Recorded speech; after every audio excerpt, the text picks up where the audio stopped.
I gave my daughter a small cafe in downtown Denver so she could start a new life full of dreams and independence.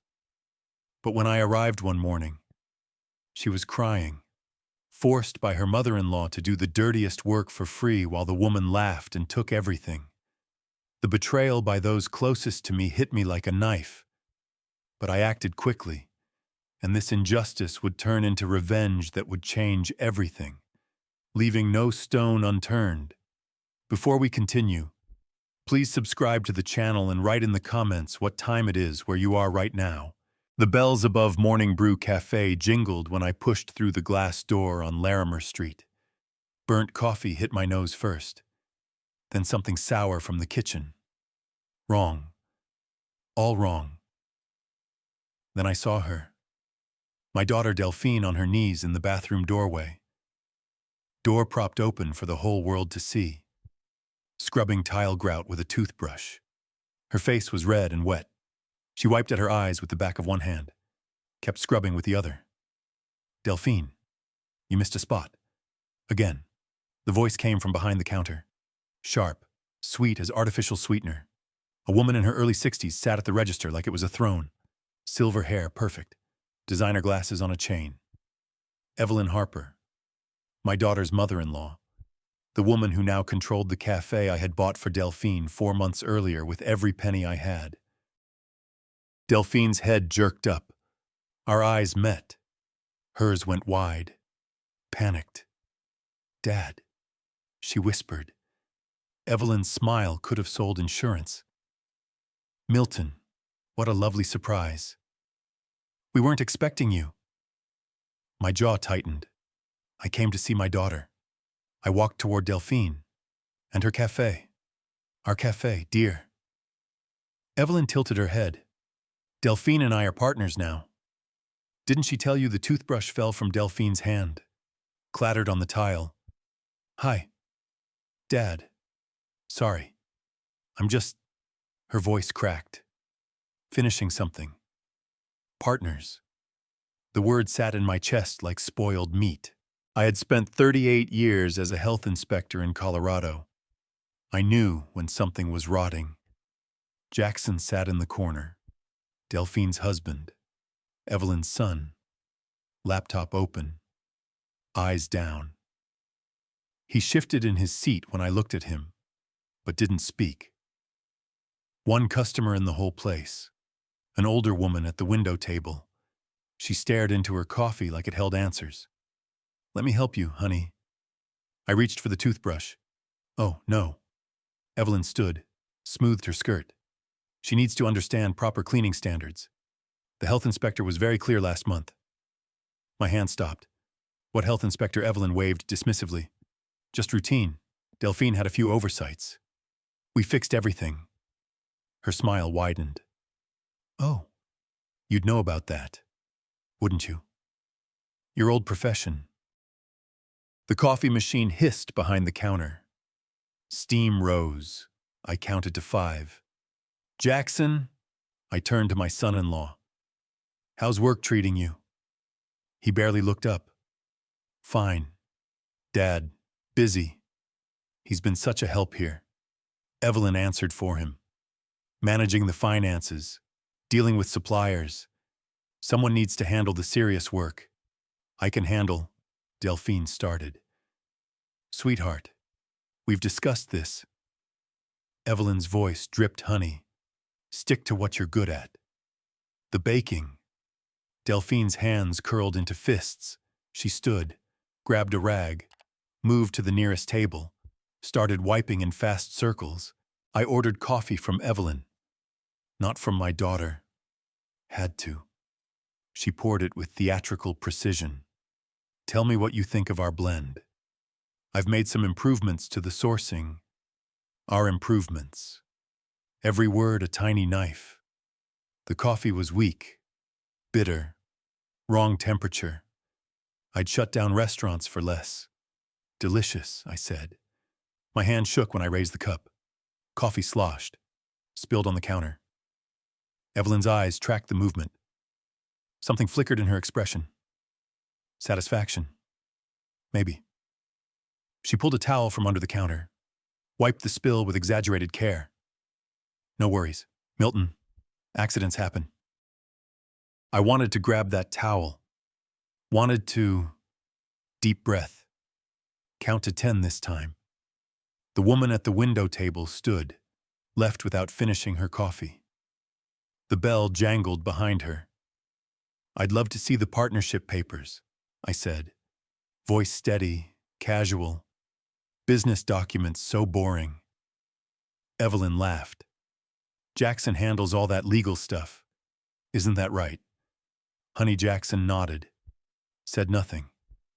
38 years I'd inspected restaurants. Watched owners lie. Watched them squirm.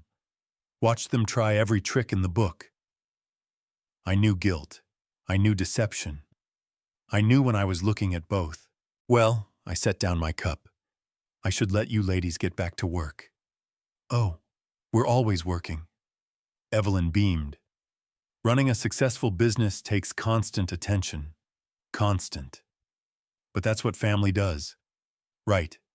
We support each other. I looked at Delphine. She stood at the far table, rag in hand, staring at nothing. Right, I said. The bells jangled when I left. Gentler this time. Or maybe my ears were ringing too loud to tell. I drove home 25 minutes through Denver traffic. Mind racing, hands tight on the wheel. Around 7, my doorbell rang. Delphine stood in my apartment hallway, eyes red. She walked in without speaking, sat on my couch, pulled her knees to her chest. I sat beside her, waited. The dam broke. Dad, I'm so sorry. Tears streamed down her face. I didn't want to tell you. I was ashamed. Ashamed of what she said Evelyn would help with startup costs. Said it was a family investment. Made it sound so generous. Her words tumbled out fast. Desperate. Then the papers. So much legal language. Jackson said it was normal. He promised it was just to protect everyone. My chest tightened. Let me see them. She pulled a folder from her bag. Shaking hands. I opened it. Partnership agreement. Page 1 looked standard. Page 5 made my stomach turn. Page 11 worse. She owned 55%. Delphine sobbed. The lawyer said I can't fight it. She whispered. My voice came out cold and flat. I'll fix this. Dad, she's got money, connections, and Delphine said. I took her hands. Delphine, look at me. She did. I spent 38 years closing down restaurants that broke the rules. I squeezed her hands. I'll fix this fast. She left after 10, sneaking back like a teenager breaking curfew. I sat in the dark. The partnership documents lay on my coffee table. 55 pages of legal theft.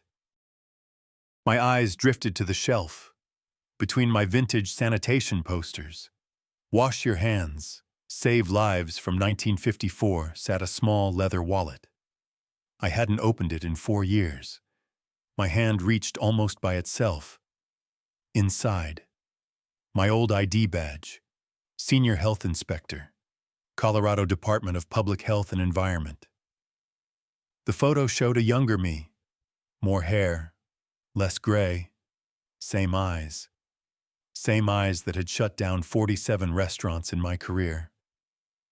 I ran my thumb over the embossed seal. A smile crept across my face. Not a nice smile. The badge sat on my nightstand when I woke. Habit kicked in. Early mornings, decades of them. 6 a.m., sharp. I showered, dressed carefully. Khakis, button-down shirt, comfortable shoes, Inspector casual. Muscle memory is funny. Hadn't worn this combination in 4 years. My reflection showed someone different from yesterday's shocked father. This man had a plan. The cafe opened at 7. I got there at 7:30. Delphine stood behind the counter alone, dark circles under her eyes.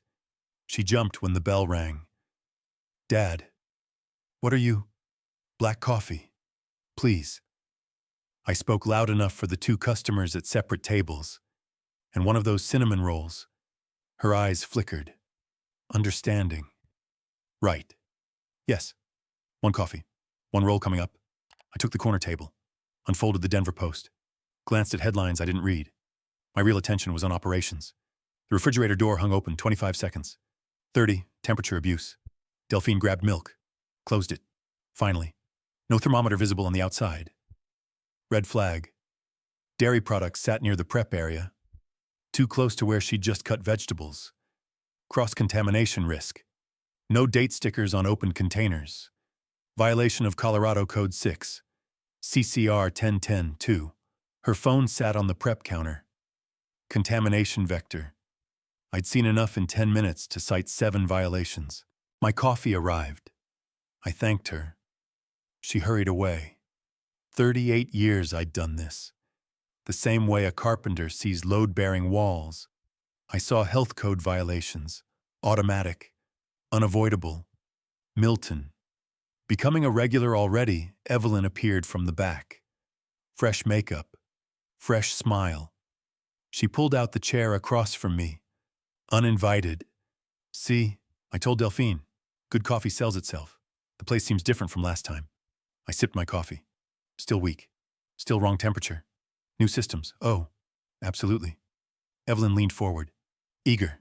I've implemented several efficiency measures. Reduced waste, optimized inventory, streamlined operations. Small businesses fail because of overspending on unnecessary things such as premium dairy. The generic brand is half the price. Her eyes glittered. Customers can't tell the difference. Optimize. Corporate speak for cheap out. I'd shut down a restaurant for serving expired milk once. Apparently, in Evelyn's world, expired was just another optimization opportunity. Mental note check the walk-in fridge date labels if they existed. Smart. I said, thank you. Jackson and I have been reviewing every expense line. He's got such a head for numbers. Jackson arrived then, nodded at me, sat at his usual corner table, headphones on before his laptop even opened. The morning rush started. 3 customers became 8. Delphine moved between counter and tables. Evelyn stayed planted at the register. No, no, no. Evelyn's voice cut through the cafe. She crossed to where Delphine wiped a table. Circular motions. Watch. She grabbed the cloth from Delphine's hand. Demonstrated. Slow. Deliberate. Like teaching a child. See, no streaks. It's not complicated. I was doing it that way. Delphine said. Were you, because 4 customers mentioned streaky tables yesterday? 4. Do you know what that does to our reputation? 2 customers at nearby tables shifted. Uncomfortable. Jackson looked up. Mom. Maybe. Jackson. Please. I'm training her. Someone has to. 38 years I'd inspected restaurants. Never once did I check if tables were wiped in circles or straight lines. Know why? Because it doesn't matter. But control matters to people like Evelyn. Control is the point. Excuse me, I stood. Could I use the bathroom? Of course, Evelyn beamed. Down the hall. We keep everything very clean. Milton would approve. Wouldn't you? Milton, given your background. I walked past the counter. The bathroom hallway gave me a perfect view of the kitchen pass-through. Cleaning chemicals stored on the shelf next to dry goods. Violation. Mop sink too close to hand-washing sink. Another violation. I took 6 photos with my phone. Quick. Subtle. The bathroom itself was clean. Delphine's work, I'd bet. But the hand-washing station had a crack in the sink basin. Minor, but citable. 5 more photos. When I returned, Evelyn had taken my seat. Literally, she sat in my chair looking at my newspaper. You know what section I love? She didn't wait for an answer.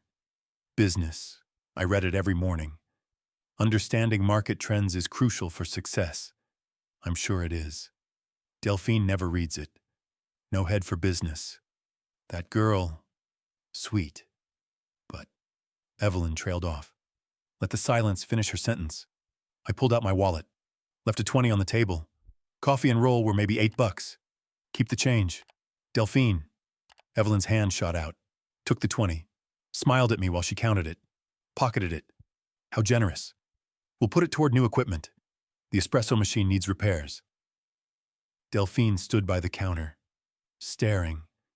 I left without looking back. Home. Laptop. 4 hours reviewing Colorado Code of Regulations. Title 6, Chapter 2. The health code I'd memorized decades ago.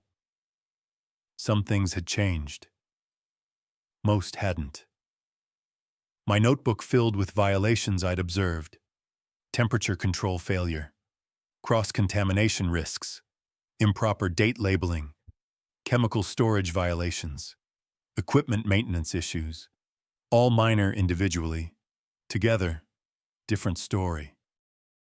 Around 6, I called Douglas Clark, 40 years in the health department. We'd trained together, worked together, closed down the Broadway bistro together in 6 hours flat. He picked up on the third ring. Milton Patterson, 4 years retired and suddenly calling about health code violations. What's the occasion? Can't an old friend check in? His laugh barked through the phone. You never checked in once in 4 years. Spill it. Who screwed up hypothetically? I leaned back in my chair. Small cafe. New ownership. Several Title VI violations. Temperature control. Date labeling. Cross-contamination risks. Hypothetically. His tone shifted. Professional. That's 4 citable offenses. How bad enough? But the owner's confident. Thinks rules don't apply. Those are always my favorite. The confident ones. We talked for an hour about nothing. About everything. About the old days. You know what, Milton? I miss working with you. The department's different now. Younger guys. All about computers and risk assessments. Nobody's got that instinct anymore. That feel for when something's wrong. I pulled open my old filing cabinet. The one I'd kept from my office. 47 years of contacts.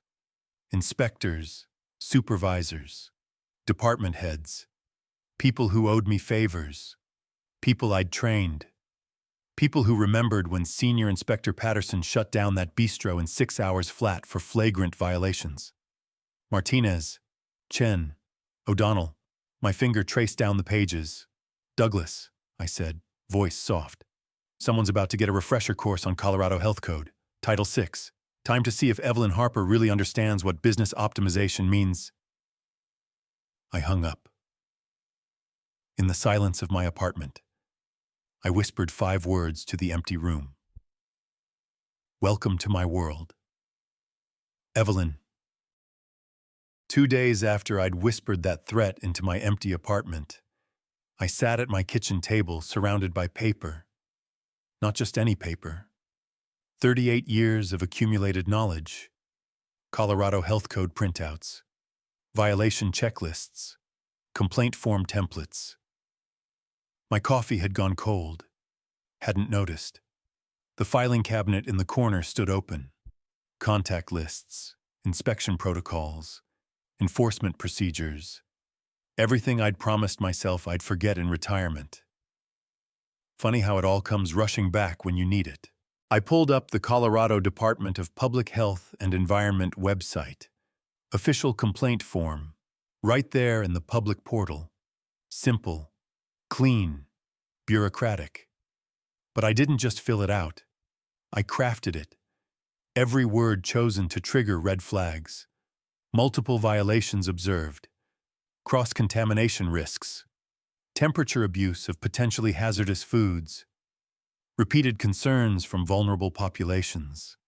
Magic phrases. The kind that bump a complaint from routine follow-up to immediate inspection. I'd written 4,000 inspection reports in my career. This one felt different.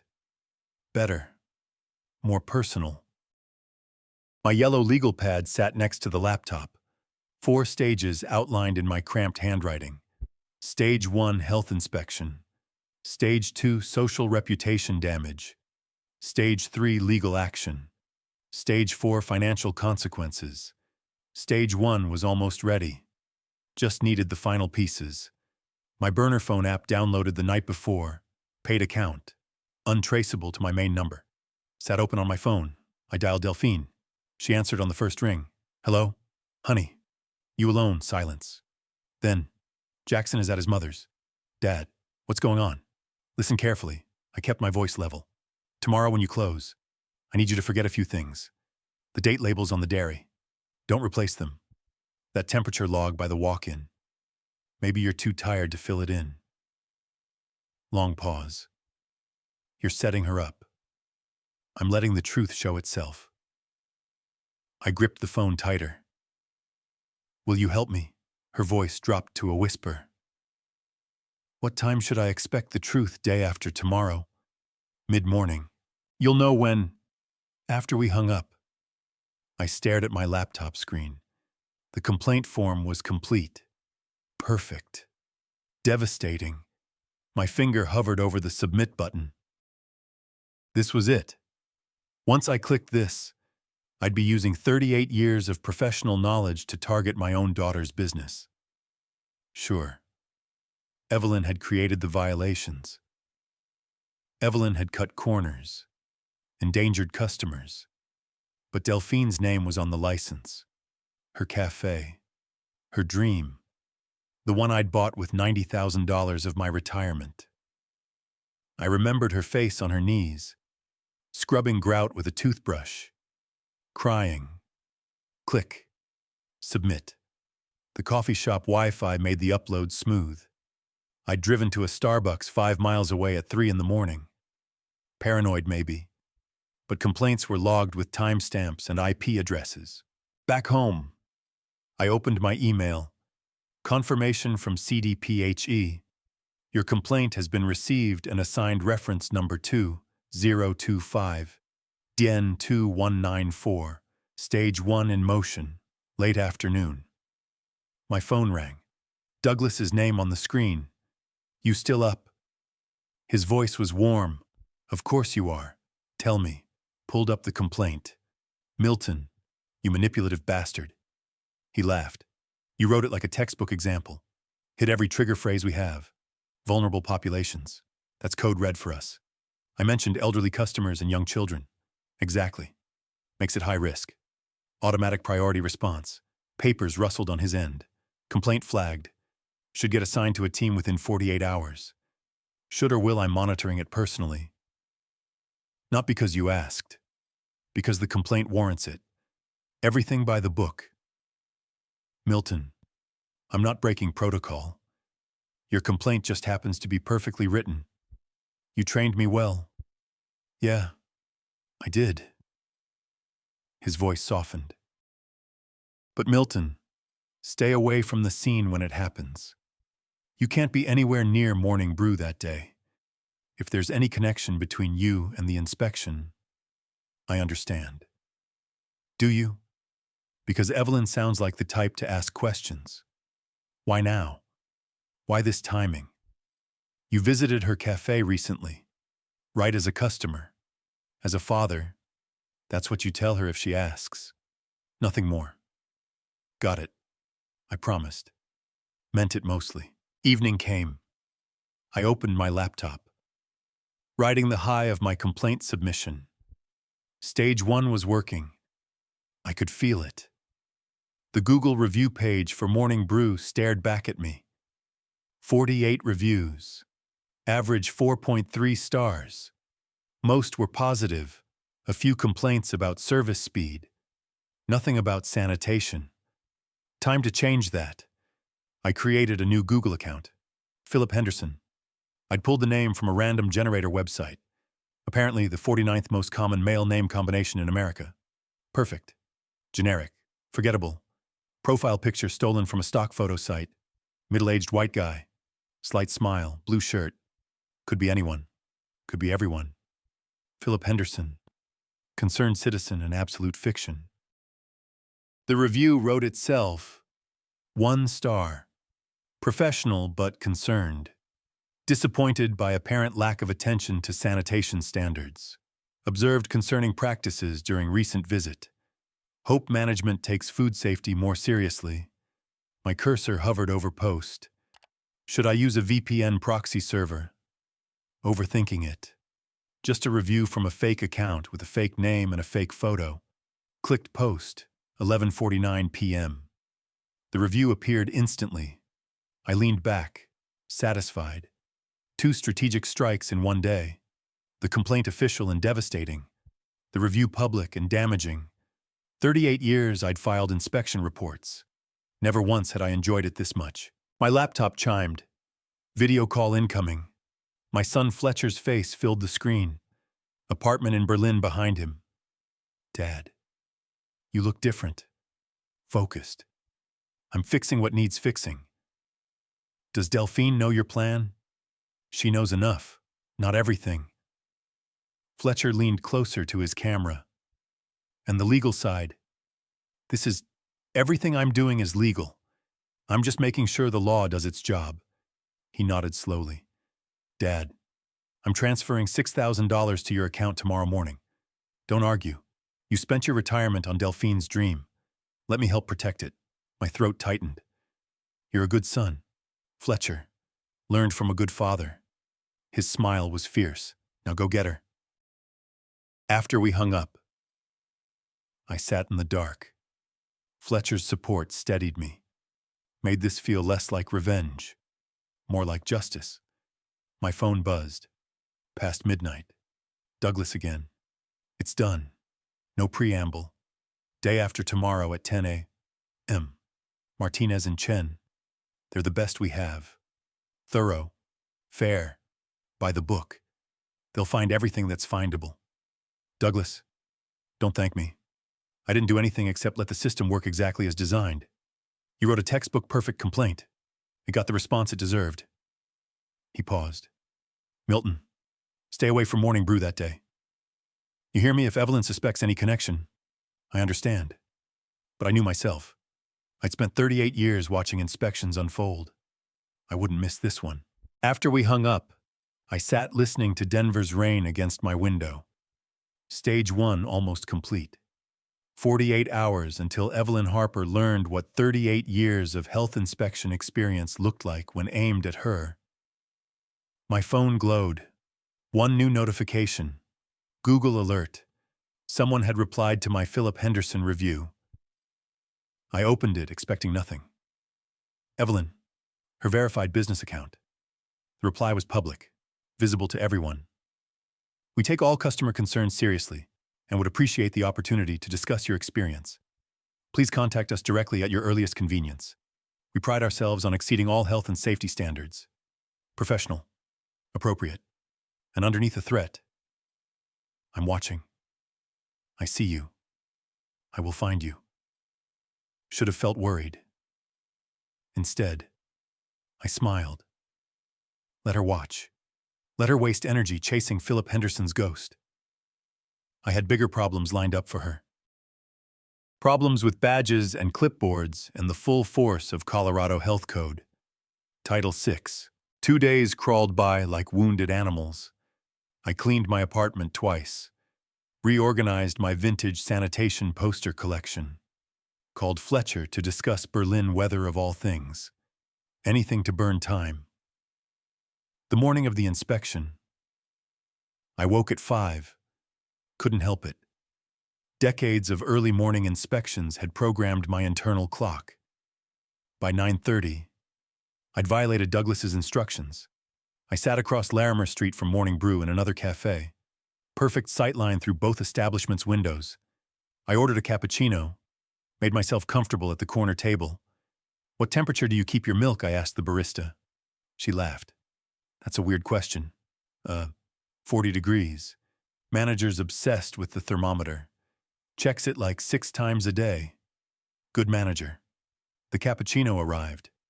Perfectly steamed to exactly 150 degrees if I'd bet money. The irony of drinking properly prepared coffee while waiting to watch Morning Brew get cited for temperature violations. Sometimes life has a sense of humor, usually a dark one. 10 a.m. sharp. White Colorado Health sedan pulled up. 2 inspectors emerged. Woman with clipboard, Martinez. I recognized her from training sessions years ago. Man with digital thermometer visible on his belt. Chen. Younger. Methodical. All business. No social niceties. Through Morning Brew's large front window, I watched Evelyn's expression shift. Welcoming smile, then confusion, then concern. Martinez showed her badge. I couldn't hear the words, but I'd said them 1,000 times. Colorado Department of Public Health. Routine inspection. Evelyn's smile got bigger. Welcoming. She thought this was formality. Martinez didn't smile back. Professionals never do. Chen moved toward the kitchen. Evelyn's hand fluttered up, trying to redirect him. Her gesture said, "Let me show you around." Chen ignored her. Also professional. Never let the owner control the inspection route. I took another sip of excellent cappuccino. This was what justice tasted like. Turned out it tasted like properly steamed milk and other people's panic. Martinez spread out at the front counter, checking temperatures, opening containers. Chen disappeared into the kitchen. Delphine stood frozen by the espresso machine. Jackson sat in the corner. Laptop open, headphones on, deliberately oblivious. 45 minutes later, the inspectors emerged from the kitchen. Even from across the street, I could see Evelyn's face had gone pale. She was talking fast, gesturing, pointing at Delphine, at the kitchen, at the inspection report in Martinez's hand. The universal language of, "This isn't my fault. It's her fault." Martinez's face stayed flat as concrete. I trained her well. Never react to the show. Just write up the violations. Through the window, I watched Evelyn's performance like it was Netflix. Better than Netflix. This had real consequences. Her face went from concerned business owner to, "I need to speak to the manager," to full meltdown in about 7 minutes. Martinez handed her papers. Official forms, yellow copies. Evelyn snatched them. Started reading. Her expression transformed. Rage, pure rage. She wheeled on Delphine. Even through closed windows, I could tell she was screaming. 3 customers grabbed their coats, left hurriedly. Jackson pulled off his headphones, looked up, did nothing. Cowardice personified. The inspectors left professional, unmoved. They'd seen the show before. I finished my cappuccino, left cash on the table, walked to my car 3 blocks away. Home. 25 minutes through traffic. My hands shook on the wheel. Stage 1 complete. Late afternoon, my burner app rang. Delphine. "Dad, I can't talk." She's... Evelyn's voice in the background. "Who are you calling nobody? Just call disconnected." I stared at my phone. Texted instead. "You did perfect. Stay strong. This isn't over." Response came an hour later. "She's blaming me for everything. Says I ruined the business. Jackson won't defend me." "Dad, I'm scared." I poured whiskey. Neat. 2 fingers. Drank it. Fletcher called around 6. "How did it go?" $3,000 fine. Written warning. 30-day follow-up inspection scheduled.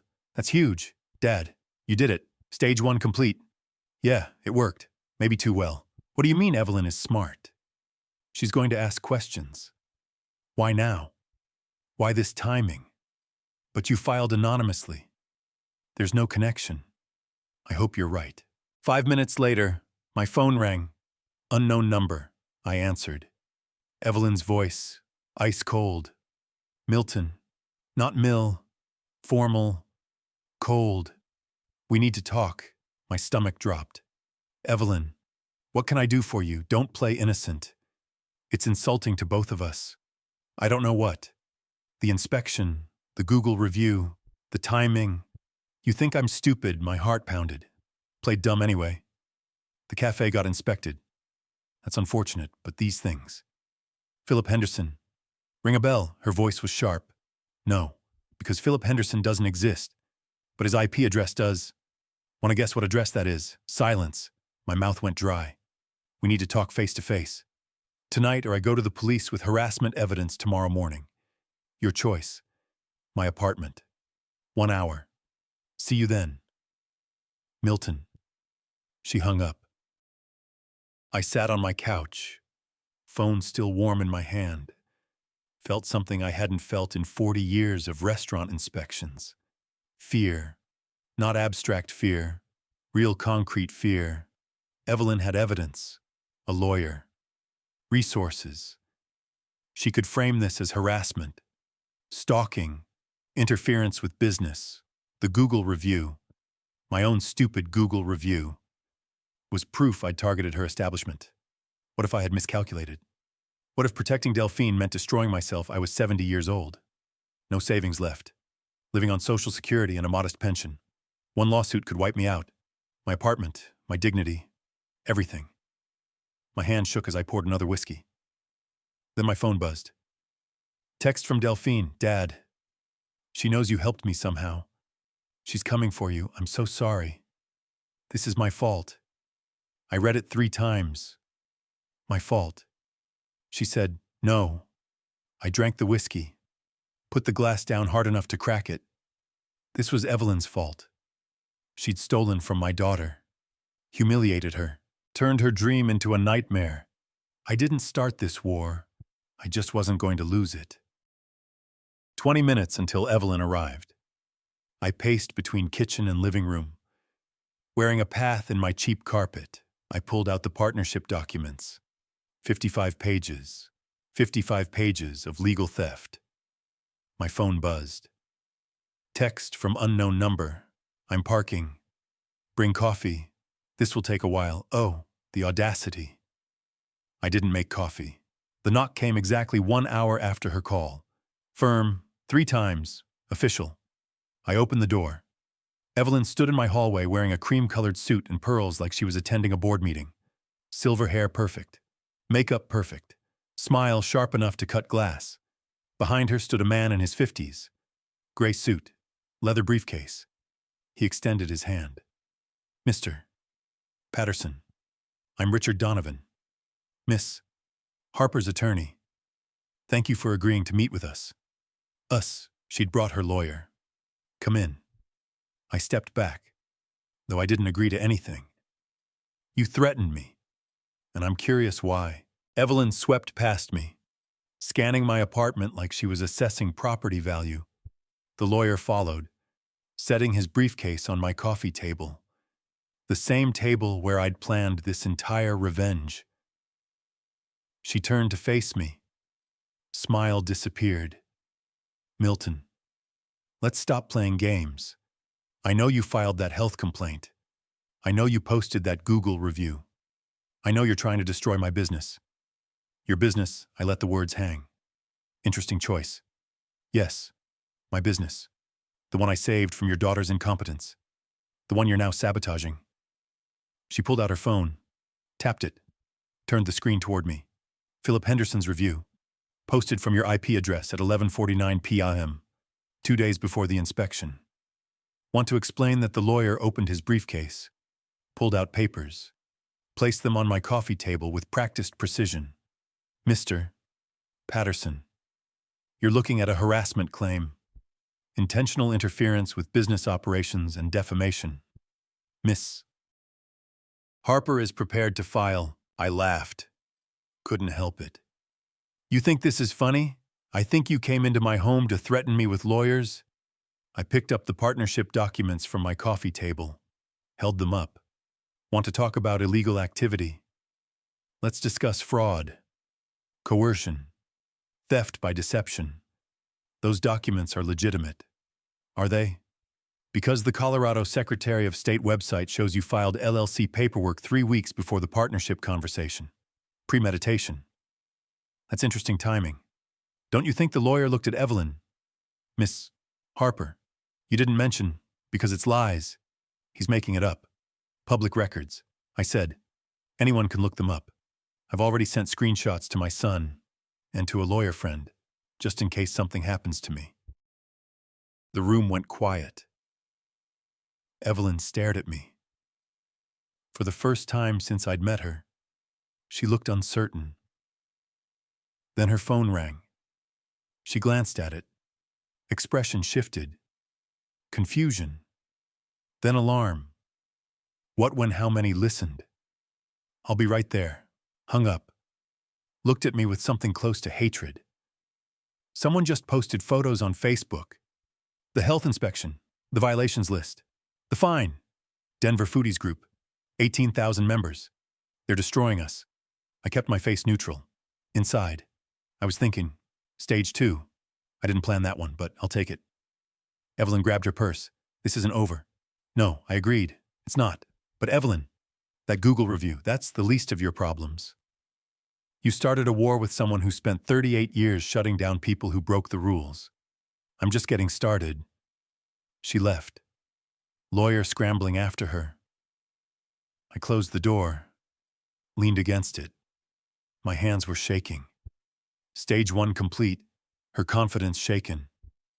Next move. Hers, and I had no idea what it would be. My phone buzzed. Text from unknown number.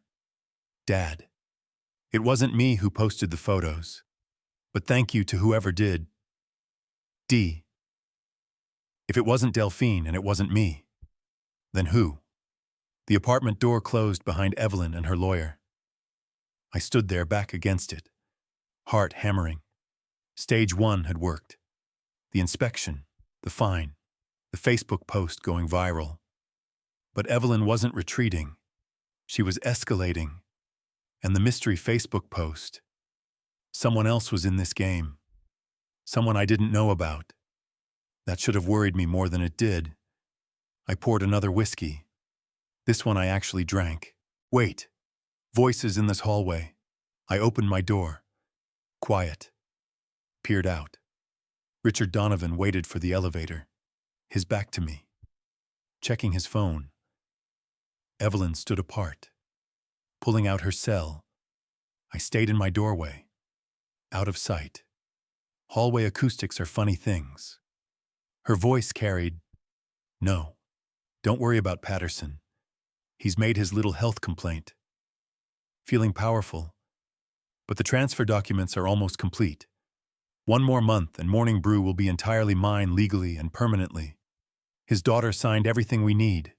She was so desperate to save the partnership. Stupid girl doesn't realize she signed away full ownership. 55% was just the first step. The elevator dinged. Evelyn continued. By the time he figures it out, it'll be too late to challenge. Yes. Send the final papers next week. Doors closed. Voice cut off. I stood frozen. Not 55%. 100%. Complete theft.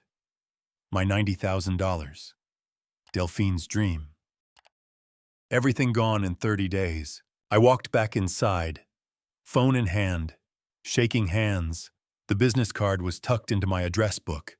Sarah Rodriguez, business attorney. We'd met 4 years ago at Morning Brew. She'd said, "If your daughter ever needs legal help, I know this world." I dialed. 4 rings.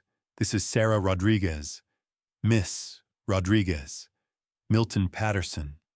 We met at my daughter's cafe 4 years ago. I need an emergency meeting.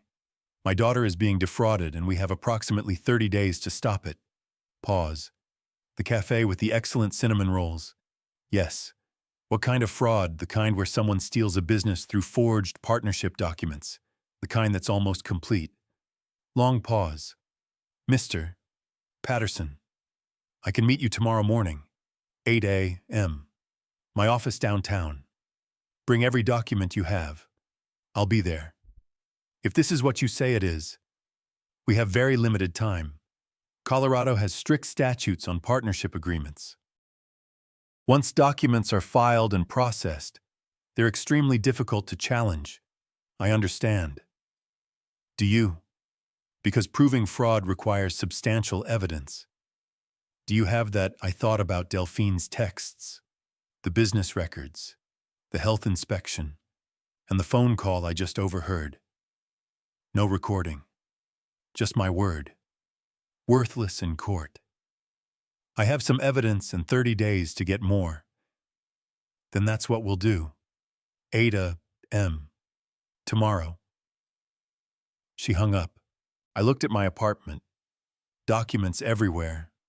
My kitchen table looked like a conspiracy theorist's workspace. Stage 1 had worked. Evelyn had been fined, embarrassed, exposed. I thought that was enough. Wrong. She wasn't backing down. She was going nuclear.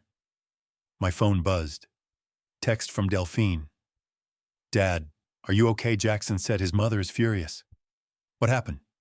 What happened? I'd started a war I might not win, I typed. Meeting with a lawyer tomorrow morning. Things are going to get worse before they get better.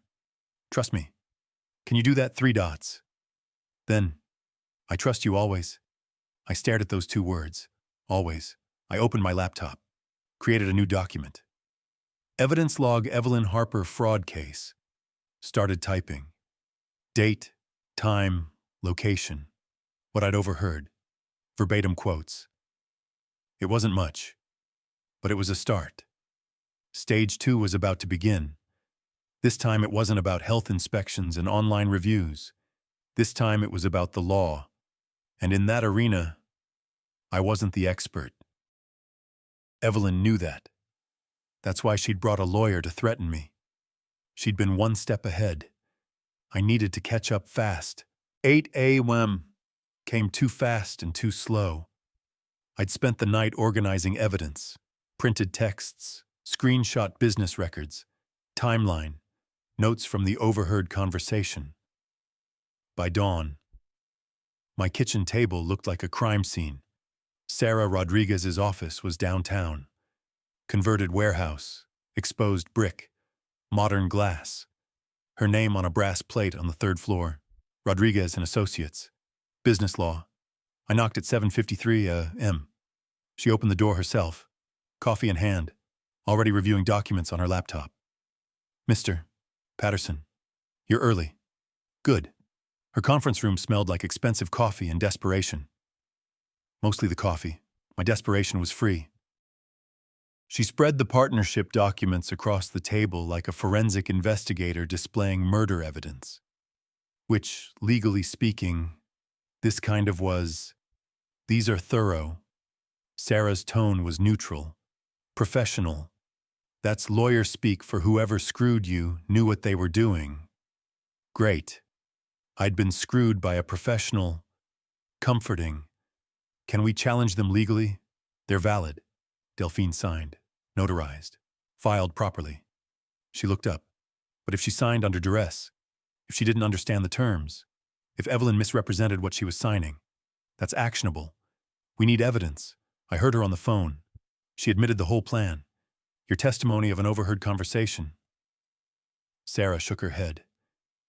Hearsay. Inadmissible. We need her words recorded. Undeniable. Colorado's a 1-party consent state. Sarah's eyebrows rose. You've been researching. 38 years as a health inspector. I know recording laws. If Delphine records conversations she's part of, it's legal evidence. Exactly. Sarah smiled. So, we need Delphine to provoke Evelyn into admitting the fraud on record. She'll do it. Are you sure? Because if Evelyn discovers the recording, my daughter spent months being humiliated by this woman. She'll do it. I called Douglas. I need tech help. Someone who knows recording devices. Discreet. Legal. Today. Pause. My nephew Oliver. It's security. 3 hours later, I met Oliver Clark at a coffee shop. Douglas's nephew. 25. It's security specialist. Hoodie. Laptop bag. Energy drink instead of coffee. Uncle Douglas said, "You need recording equipment." He pulled out a small device. Sony ICD-PX 470. Looks like a Café order tracker. Write clips to an apron. 50 hours recording time. Voice activated. I took it. And it's legal. Colorado's a 1-party consent state. If she's participating, she can record it. Totally legal. What if Evelyn finds it? Oliver grinned. Generic looking. Worst case. Your daughter says it's for tracking orders. Young people are so easy to please. Give them a chance to explain gadgets. and they'll help you commit legal-adjacent surveillance for free. That afternoon, I opened my laptop. Proton Mail account. Anonymous, encrypted. Subject: disturbing story about exploitation in family business. Morning Brew Café. I wrote carefully. Miss Pierce. I'm writing anonymously because I fear retaliation. Morning Brew Café on Larimer Street. You may remember it for excellent cinnamon rolls. The owner, Delphine Patterson, is being systematically exploited by her mother-in-law, Evelyn Harper. Evelyn pressured Delphine into signing away majority control. Now treats her like unpaid labor. Takes all profits. Publicly humiliates her. Recent health inspection revealed violations Evelyn created. Someone needs to tell this story. Hit send before I could second guess. 3 days crawled by. Delphine wore the recorder clipped to her apron. Captured hours of Evelyn's demeaning commands. Cutting remarks. Constant criticism. Pattern of abuse evidence. Day 6, mid-afternoon. Slow period. Jackson had just left for a meeting. Evelyn counted the register. Delphine approached. Recorder active. Aunt Evelyn. Can I ask you something? What Evelyn didn't look up. I've been thinking about the partnership. About the cafe. Will it ever really be mine again? The way Dad intended, Evelyn paused. Looked up, amused. Yours. Delphine. Sweetie. When was it ever yours? Dad bought it for me. Your father threw away his retirement on a business you couldn't manage. I salvaged it. This cafe works because of me. But legally, I still own part of it. Right? Evelyn laughed coldly. Legally. Stupid girl. This cafe is already mine. The papers you signed. They transfer full ownership. Your father just doesn't know it yet. Another month, and it's final. You'll be an employee if I'm generous enough to keep you. Silence on the recording. Delphine genuinely shocked. You signed everything. Jackson made sure of that. You trusted him. Trusted me. And that was your mistake. Then silence. 10 seconds of nothing. When it resumed. And there's nothing your father can do about it. His little health inspection tantrum cost me $3,000. I'll make that back in a week. That evening, we listened in Sarah's office. Me, Delphine, Sarah, Oliver. When the gap hit, Sarah's face fell. Wait, it cut out. Oliver examined the device. Power interruption. The clip must have loosened. I'm sorry. Of course it did. I laughed. Slightly hysterical. Of course, because nothing in this plan could go smoothly. Sarah cleared her throat. It's still usable. But with that gap, a defense attorney could argue context is missing. So, we need more. 2 nights later, Delphine called late evening. Voice shaking. Dad, I heard Jackson on the phone with his mother. He said he chose her over me. Come over now. The guest room is yours. She arrived 30 minutes later. 1 suitcase, red eyes. Tell me. He was on the phone with Evelyn. I wasn't supposed to hear. She was yelling about someone asking questions. Some food blogger. Jackson kept saying he'd handle it. Then Evelyn must have accused him of being weak because he said, her voice cracked, I chose you over her. I'm with you. I've always been with you. What did you say? I told him to leave. Told him we were done. He tried to explain. But there's nothing to explain. He chose his mother over his wife. Simple as that. My phone pinged. Email address I didn't recognize. denfoodscene247@gmail.com. Subject: re-morning brew situation. I opened it. Mr. Patterson. I'm guessing. I received your message. I'm Olivia Pierce. I remember Delphine. I remember her cinnamon rolls and her smile. I did some digging. Talked to regulars. Something's very wrong at Morning Brew. I'd like to hear Delphine's side. My article publishes in 4 days. Olivia. 4 days. I hadn't expected her to move this fast. I responded. Thank you, I can arrange a meeting. Delphine is ready. But we need discretion. The people exploiting her have resources. Her response came within minutes. I can and will. This story matters. Denver supports its own. Tell Delphine I've got her back. I closed the laptop, looked at Delphine on my couch. Suitcase at her feet. Marriage ended. There's a food blogger who wants to hear your story. Article publishes in 4 days. Will it help? It'll make the health inspection look like a parking ticket. She almost smiled. Good. I pulled up the evidence log. Added entries. Recorded admission from Evelyn Harper. Partial confession. 10-second gap, but substantial incriminating statements.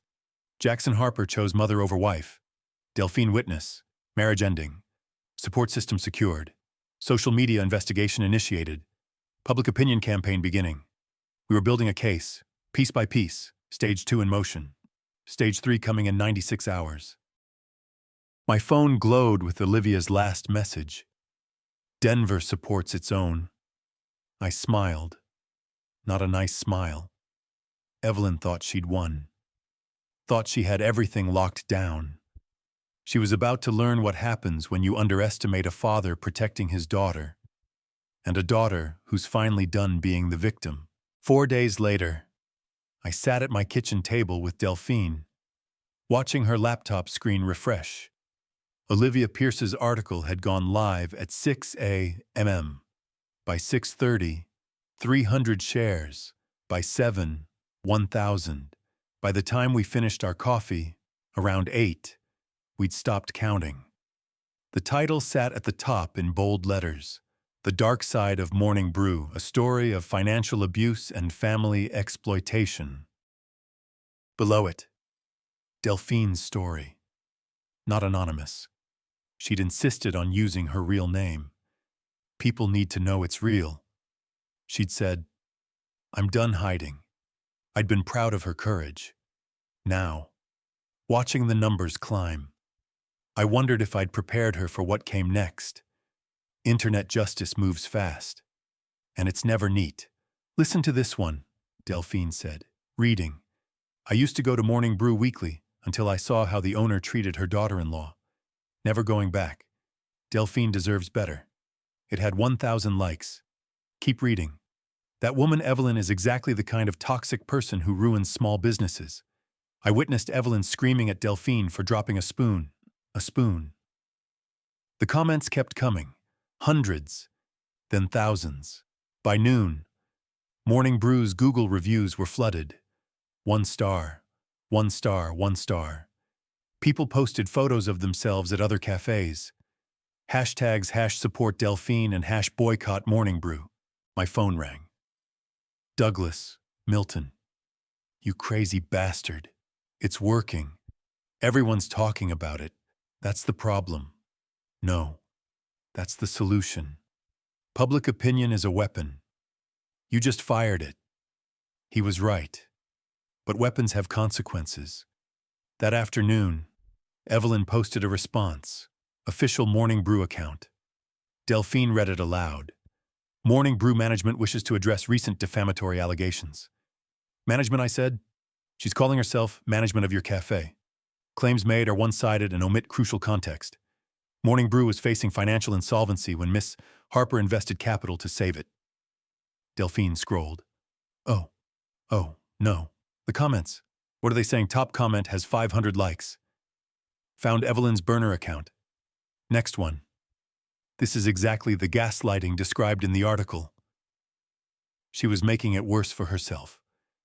Good. Let her dig deeper. Around 4, my phone buzzed. Text from Delphine. Dad, turn on TikTok. Search Morning Brew. The video had 150,000 views. Evelyn red-faced, screaming at Delphine in the cafe while customers recorded. You leaked this. You told that blogger lies about me. Delphine stood quietly, calm, while Evelyn unraveled. The comments were brutal, creative, hilarious. She's giving strong, I want to speak to the manager energy. Except she is the manager. and the managers screaming at the owner. I screenshot that one for posterity. That evening, my email pinged. Unknown sender. Subject, your past. I opened it. Mr. Patterson, I've learned interesting information about your employment history. Specifically, your termination from County Health Inspection in 1998 for conflict of interest and ethical violations. My stomach dropped. 27 years. I'd kept that buried for 27 years. $25,000 cash. Instructions will follow, or the Denver Post receives a full dossier on your fraudulent career. You have 48 hours. Delphine looked up from her laptop. Dad, you okay? Fine. I closed the email, opened it again, read it twice. She crossed to me. What is it I showed her? Her face went pale, then hard. What happened in 1998? I'd known this question would come eventually. Hoped it wouldn't. I was a county inspector. Saw another inspector cite a small family restaurant. Mexican place. Elderly immigrant couple. For violations that were technically accurate, but applied with unusual strictness. The kind of strictness white-owned restaurants didn't face. Delphine listened. I filed a complaint about discriminatory enforcement. My supervisor disagreed. I went over his head to the county commissioner. The restaurant's citations got reduced, and I got fired for standing up for fairness, for insubordination and conflict of interest. I had eaten at their restaurant twice, technically violated impartiality protocols. I paused. So technically, they were right to fire me. But you were standing up against discrimination. Yes. And I lost my job for it. Had to move to Colorado. Start over. I never told you in Fletcher because it's complicated. Being right doesn't always mean winning. 27 years. I'd spent 38 years rebuilding that career in Colorado. One email could destroy it. 3 whiskeys. That was too many. I poured them anyway. What if Delphine believed Evelyn's version? What if she thought her father was actually corrupt? Maybe I had gone too far. Maybe I should have just hired a lawyer from the beginning, filed a civil suit, handled this through proper channels. Instead, I'd orchestrated health inspections, manipulated social media, pushed my daughter to record conversations. Was I any better than Evelyn? I looked at my phone. I could call Fletcher, ask him to wire the money, end this, or I could keep fighting. I drank the 3rd whiskey, then poured the rest down the sink. 3 was too many. I needed to think clearly. I opened a new document, started typing everything about 1998, every detail. If Evelyn was going to tell my story, I'd tell it first, my way. If my children couldn't understand that sometimes doing the right thing costs you everything, then I'd failed to teach them the most important lesson anyway. Delphine put her hand on my shoulder. Dad, you sacrificed your job to do the right thing.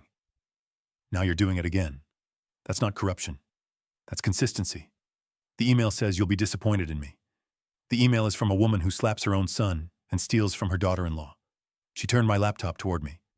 Look, public opinion is decided. You're the hero. Tell the whole story. They'll understand. When did she become so strong, Kay? I said, tomorrow morning, I call the Denver Post. Tell them everything. My phone buzzed. Text from unknown number. 48 hours starts now. I know you're with Delphine. I know you're planning something. Pay me or I destroy you both. Oh, not even hiding anymore. I put the phone down. Looked at Delphine. Tomorrow morning, I'm calling the Denver Post and forwarding them this text. Blackmail is a crime in Colorado. She smiled. Fierce. Tomorrow morning. But tonight, let's watch her PR statement get torn apart. I'll make popcorn. We spent the next hour reading comments. Someone had edited the TikTok video to add dramatic music. Someone else created a bad business owner bingo card. For the first time in months, Delphine laughed. Really laughed. At midnight, my laptop pinged. Email from Olivia. Milton. Denver Post contacted me for an interview. They're doing a follow-up piece about systemic elder financial abuse in family businesses. Your fight is becoming a movement. A movement. Christ. I just wanted to save my daughter's cafe. I typed back, Olivia, I'm calling Post tomorrow with a story about my own past.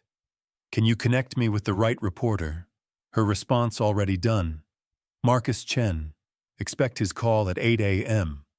Denver loves comeback stories, especially ones about standing up to bullies. I closed the laptop. 44 hours until Evelyn's deadline. 8 hours until Marcus Chen called. 1 week until the lawsuit hit the courts. I turned off the lights. Tomorrow, we'd tell Denver the truth. All of it. And we'd let Evelyn face the consequences of threatening the wrong man. Morning came with Marcus Chen's phone call at exactly 8 a.m. I'd been awake since 6 rehearsing. How do you explain 27 years of buried history without sounding defensive? Turns out you just tell the truth. Marcus listened for 45 minutes without interrupting. When I finished, including Evelyn's blackmail demand and threatening text, there was silence. Then, Mr. Patterson, this isn't about corruption. This is about someone who sacrificed their career for fairness and is doing it again. Can you forward me that blackmail text? Colorado has strong anti-blackmail statutes. This woman just committed a felony. I forwarded them immediately. By noon, Marcus had written his article. By 2 p.m., it was published. The Inspector's Principles. Milton Patterson's 27-year fight for justice. Evelyn's blackmail attempt had backfired spectacularly. Instead of destroying my credibility, she'd given me a platform to explain exactly why I fought so hard, and she'd committed a crime doing it. The article included quotes from the restaurant owners I defended in 1998. Marcus had tracked them down. They were still running their business. Grateful. It included the blackmail texts with Evelyn's identity revealed through reporter investigation. Colorado State Bar received complaint about the extortion. By evening, Evelyn's lawyer, her third, quit. Richard Donovan had left after the confrontation. The second lasted 1 day after learning about the blackmail. The third sent one aggressive cease and desist letter, then withdrew when he read Marcus's article. Miss Harper, did you send extortion demands? Because if you did, I'm withdrawing immediately. I don't represent criminals. 2 days later, Sarah filed the official lawsuit. Patterson versus Harper, Denver County Court. Fraud, coercion, theft by deception. Court date. 1 week. That afternoon, I walked past a Bank of America branch. Saw Evelyn at the ATM. She tried to withdraw cash. Screen said, transaction denied. Limit exceeded. She tried again. Denied again. Denied. Her hands shook. She leaned her forehead against the machine. Her shoulders shook. Crying. For a moment, I saw not the villain, but a desperate woman who'd gambled everything and lost. Then I remembered Delphine scrubbing bathroom floors while crying. The pity faded. I walked away. That night, Delphine got a text from Jackson.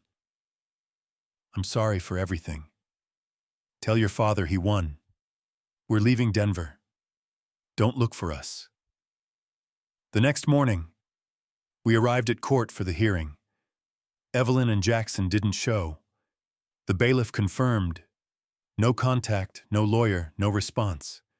Sarah requested warrant for Evelyn's arrest. We drove to her apartment. Neighbors said they'd seen them loading a car with suitcases around 2 a.m. The apartment was empty. Lease unpaid. Evelyn Harper had fled. 2 days later, Delphine returned to Morning Brew for the first time as undisputed owner. Sarah had got an emergency order preventing Evelyn from accessing the property. We unlocked the door. Me, Delphine, Fletcher, who'd flown in from Berlin. And Sarah. The register was empty. Evelyn had taken the cash. Inventory was decimated. Bills piled on the counter. Utilities, suppliers, rent. A note taped to the espresso machine in Evelyn's handwriting. This could have been successful if you just stayed out of the way. You ruined everything. Fletcher read it, started laughing. She stole your business, embezzled money, committed fraud and blackmail, and we ruined everything. Delphine took the note, folded it carefully, put it in her pocket. I'm framing this. The last words of Evelyn Harper, still managing to be the victim while fleeing the state. Sarah spread documents across a table with the default judgment, which we'll get since they fled. Delphine owns the cafe free and clear, but she inherits all the debts Evelyn created. How much Delphine asked? Total liabilities approximately $80,000. Assets maybe $30,000. Net position $50,000 in debt. Fletcher cleared his throat. I have $50,000 in savings. It's yours. Fletcher, no. Not negotiable. Dad gave you $90,000 to start this place. I'm giving you $50,000 to save it. We're family. The bell above the door jingled. A woman in her 60s walked in. I heard on the news. Is this place open? Are you Delphine? We're not officially open yet, Delphine said. But I'm making coffee. I would love some. The woman pulled out a folded check. This is from my book club. We want to help. She handed Delphine a check for $1,000. More people started arriving. Some wanting coffee. Most bringing donations, flowers, gift cards, checks, cash. One man brought a toolbox. I'm a plumber. Heard you might need repairs. No charge. By noon, we collected $8,000. By evening, $15,000. Volunteers scrubbing floors, painting walls, fixing hinges. Fletcher posted photos to Instagram. Morning brew is rising from the ashes. Community support is incredible. 3,000 likes. That night, back at my apartment, I poured one whiskey. Celebratory. Delphine was asleep on my couch, exhausted, but smiling. Fletcher was on the phone with his partner, laughing. My phone buzzed. Email from Sarah. Court date rescheduled for next month. Filing for default judgment. Should be straightforward. However, there's one complication about the property deed. Call me in the morning. A complication. Of course, because nothing in this nightmare had been simple. But I'd learned something. Complications can be overcome. Villains can be defeated. Justice sometimes actually wins. And family, real family, is worth any price. I closed the laptop, drank the whiskey, turned off the lights. 1 month until the court date. 1 month until this nightmare was officially over. Unless Sarah's complication turned out to be another battle, I'd find out tomorrow. Tonight. I was going to sleep well because my daughter was safe. Her business was saved, and Evelyn Harper was gone. That was enough. The complication turned out to be simple and devastating. Evelyn had cleaned out the cafe register before fleeing. $18,000. Community donations deposited as cash. Money Delphine needed for suppliers. Security footage showed her entering at 1 a.m. She still had keys. Theft. Stupid. Desperate theft. I filed the police report at 8 a.m. Detective Morrison was unsurprised. Fleeing suspects grab whatever liquid assets they can. We've issued warrants. Warrants don't pay suppliers. By noon, I had a lead. Douglas called. You sitting down. My buddy at Denver International ran the names. Evelyn Harper bought a one-way ticket to Las Vegas yesterday morning. Southwest departed 6 p.m. Jackson was on the same flight. Las Vegas, of course. The city where desperate people gamble their last dollars, hoping for miracles. We flew out the next day. Me, Fletcher, Delphine. Detective Morrison provided Evelyn's credit card trail. Motel 6, East Tropicana Avenue, 2 miles from the Strip. Not the glamorous casino hotels, the kind of place where people hide when they've run out of everything. We arrived mid-afternoon. Nevada heat hit like a wall, 105 degrees. Merciless. The motel was sun-bleached pink stucco, cracked asphalt. Evelyn's rental car sat in spot 47, room 128, ground floor, curtains drawn. I knocked. Silence. Knocked again. Evelyn, it's Milton Patterson. We need to talk. Long pause. The curtain shifted. Someone looking out. Finally. The door cracked. Chain still on. Jackson's face appeared. Unshaven. Dark circles, looking 10 years older than 3 days ago. She doesn't want to talk to you. I don't care. Open the door or I call Las Vegas police. Your choice. The door closed. Chain rattled. Opened fully. The room smelled like stale cigarettes. 2 unmade beds. Empty wine bottles. Fast food wrappers scattered. Evelyn sat on the far bed, back against the headboard. Yesterday's clothes. Her silver hair unwashed. Tangled. No makeup. She looked small. Defeated. Nothing like the woman who'd swept into my apartment with her lawyer. She didn't look up when we entered. You stole $18,000 from my daughter's cafe before you ran. I said, money community members donated. That's a new low. Silence. Why Las Vegas? I continued. Did you really think you could gamble your way out? Evelyn's voice came flat. I don't know what I thought. That maybe I'd win. That maybe I'd have money to pay you back. Make it right. By stealing another $18,000 on your way out. I panicked. I needed cash. The cards were maxed. I just grabbed what I could. Delphine stepped forward. That was money people donated to help me. Community members who gave out of kindness. Evelyn finally looked up. Eyes red. I know what it was. Do you want to know why? Evelyn said quietly. Why I did all of it? Greed, I said. She shook her head. When my boutique went bankrupt 10 years ago, I lost everything. Not just money, my friends, my reputation, my place in the world. I was someone. Then, nothing. Just a broke old woman with failed dreams. She looked at Delphine. When you got that cafe, I saw an opportunity. Not just to make money, to be someone again, to matter. I started with genuine help, but then I realized I could have this. I could own it. The cafe became my last chance to prove I was still worth something. So, you stole my dream to rebuild yours, Delphine said coldly. Yes, that's exactly what I did. Jackson stepped forward.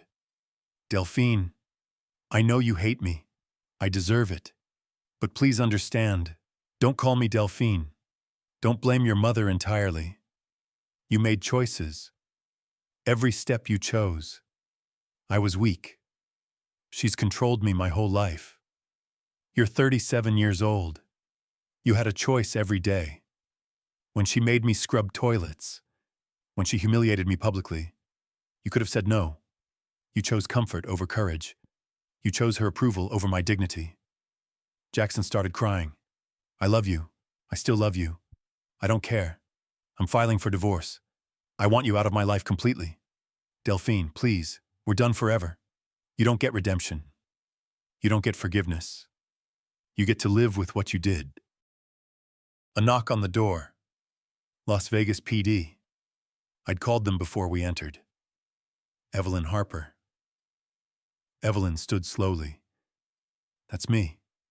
You're under arrest on warrants from Denver, Colorado. Felony theft, fraud, and embezzlement. She extended her wrists, got handcuffed, looked at me one last time. Did you really need to chase me to Las Vegas? Couldn't you just let me disappear? You stole $18,000 from community donations meant to help my daughter. No. She was let out. You know what the funny part is? I almost respect you. You're as ruthless as I am. You just have better PR.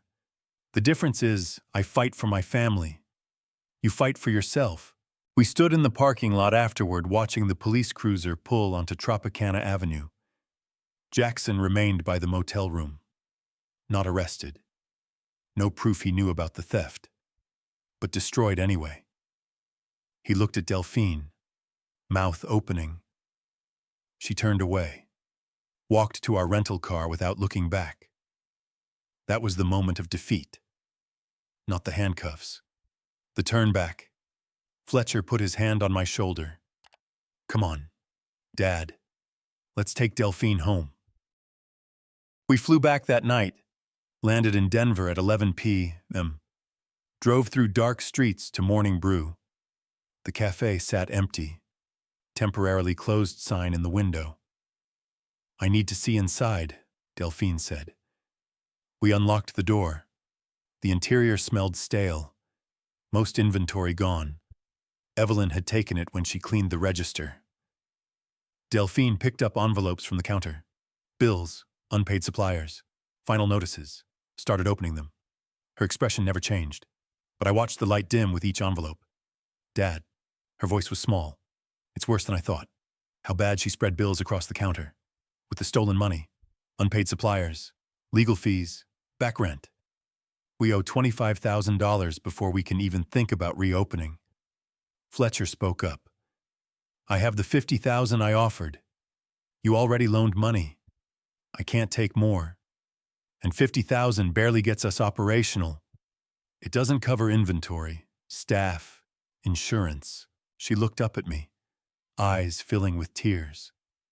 Dad, I won legally, but I lost everything anyway. Morning Brew is dead.